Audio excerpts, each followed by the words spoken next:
What is up, everybody? Welcome to Ficus Bonsai. I'm Dylan and we have a sick ficus. And in today's video, I'm gonna be telling you what I think is wrong with this tree and trying to fix it. So there'll be some information here that's specific to ficus, but there'll also be some information that applies to bonsai as a whole here regarding watering and stuff like that. So stick around, hopefully you pick up something here and hopefully we fix this tree and get it back on path to being healthy.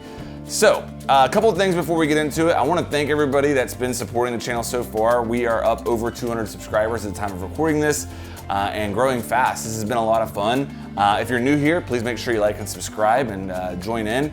As always, this is a community where we talk about our love for bonsai, and it's not a one-way conversation. So as we go along in this video or any of the other ones, make sure you're leaving comments and letting me know what you think I'm doing right or wrong, or what your opinion is when we talk about different topics. So with that said, what's going on with this ficus? Well, as you can see here, there are, well, that leaf just fell off. That was not staged, I promise you. There are several yellow leaves on this tree, which is not, it's not abnormal for ficuses based upon what I've read. It's not, you shouldn't be alarmed by just one or two yellow leaves. There's another one fell off. You shouldn't be alarmed by one or two yellow leaves on a ficus, but this has been going on for probably about a month now, and it's more than just one or two. Like all these leaves that I'm holding right here, this is all from the last like 2 days. And another thing that I think is alarming about it is that it's not, the leaves that are turning yellow aren't just on old growth, it's on newer growth. And that is giving me some concern. Okay, so I think something's wrong here. And I've been trying over the last couple of weeks to fix it. So the first thing that I thought might be wrong and that I tried to fix is I thought it might be a nitrogen deficiency. So I increased the fertilizer uptake slightly, not dramatically, and that didn't change anything. Still getting these yellow leaves.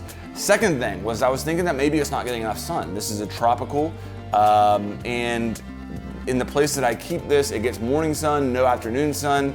I thought maybe I should move it to a place that gets more sun. I did that, left it there for a week, nothing changed. And so now I'm to the point where I'm pretty sure that it's a watering issue. And what I think is going on here is that I have this in too big of a pot.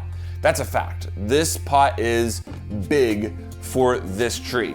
And because of the shape of it and how shallow it is, it's holding water in the bottom of it, and I'm probably experiencing some root rot and just it's not allowing those roots to grow out and spread out like I want them to. So I think that there's probably waterlogging going on down here that's causing my yellow leaf problem, and it's been like that ever since it's been in this pot. So today I'm gonna actually move it out of this pot into a different pot that's gonna drain a little bit better, and we'll see if that fixes it. A couple things I want to say before we actually get into removing this tree from the pot and switching it over is you might be thinking, well, why don't you just water it less? If you think that overwatering or waterlogging is the issue, just water it less and you can keep it in that pot and not have to set it back by repotting it. And that's a valid thought. Here's my thought process, okay? I think that the issue that's going on here is more to do with the size and shape of this pot than overwatering, okay? I'm in the middle of summer here, and I have tried going down to watering every couple of days with this, and I'm not comfortable with that because of how hot it is right now. And I know that this is a tropical tree, it can handle it, the heat more than other trees. But what happens, this soil drains really well. So whenever I water, the soil does, the water does drain out.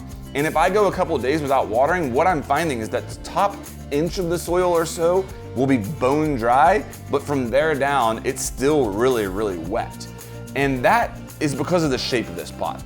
Now let me explain that a little bit more. It's not abnormal for me to have my trees in slightly bigger pots than maybe you're used to because all of my trees are in development. So I err on the side of having bigger pots that are not going to hold them back as far as growth. I'm trying to get all my trees bigger, so I have them in bigger pots. With that said, I don't have any in this type of a shape of a pot. All of my pots are more shaped like this, more up and down, more vertical. And when reading recently and doing some research for this, I saw an image which I'll put on the screen right now that really demonstrates that these shallower pots like that keep the water table actually higher in relation to the top of the pot than what those deeper, more vertical pots do. And I think that's what's going on here, is that I'm watering, it's draining well, but because this pot is too big for this tree, I don't have the roots that are going down there and really absorbing or using a lot of that water. So it's just sitting in the bottom of this pot, and that is causing waterlogging and probably some root rot down there, and that's what's affecting the tree. So yes, this pot is too big, that's a fact.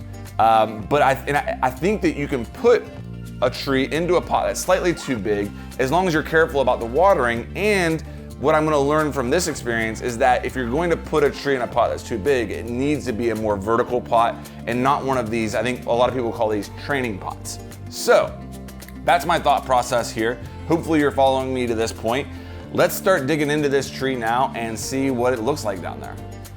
Okay, I actually removed the wire that I used to hold this in about a month ago. So this tree's not actually wired in. So if I remove a little bit of soil, I'm pretty sure I'm gonna be okay to get it out. Like it's already, I can see it a little bit loose right now, but you know, that's actually a good sign. I'll tilt that towards you here. Here we see a nice white root right here, which doesn't surprise me because this is near the top of the pot. And you know, that's a good sign that we're seeing some white roots there. I'm curious what's going on the bottom half though. So let's get in here.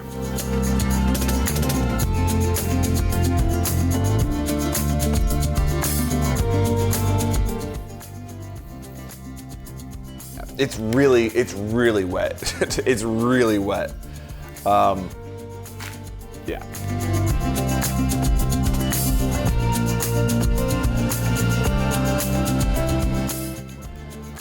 Okay, so at this point I'm a couple inches down, and I'll tilt that towards you. You can see just how wet it is down here. It's getting close to coming out. I'm not gonna pull it out yet. I'm gonna go a little bit further before I get it out.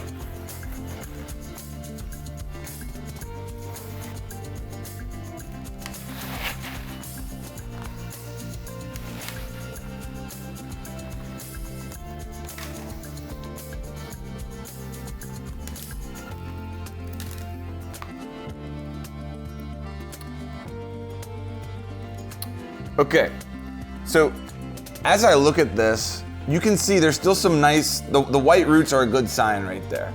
But as I pulled that out, I could see that those were all coming from the top maybe 1 or 2 inches of this soil, and that there was nothing further down. Nothing, there were no roots on like the second half of this pot. So that leads me to think that I'm on the right track here. I'm gonna set this here just a second and show you just how wet the bottom of this is. So like you can see borderline standing water down there.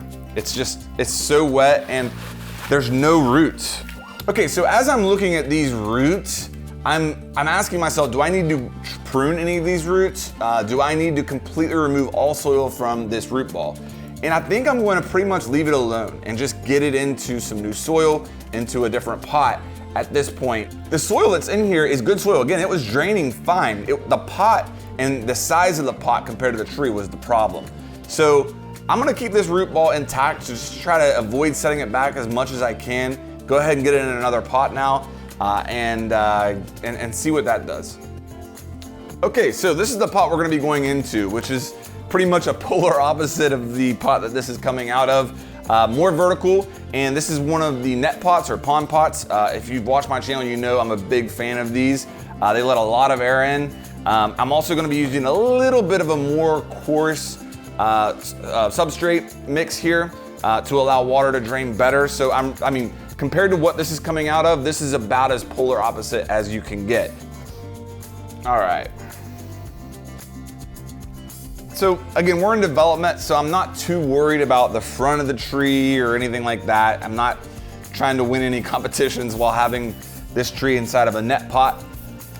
So the main thing is just getting it in there and getting it stable. If I have to wire with these net pots, I can, which is a nice aspect to them.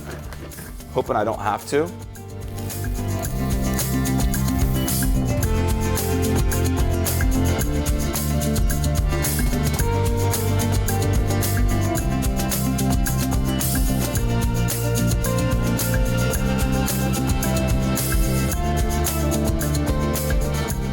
Okay, so now we're in a new pot with new soil, and it is in there pretty solid, so I'm feeling good about it.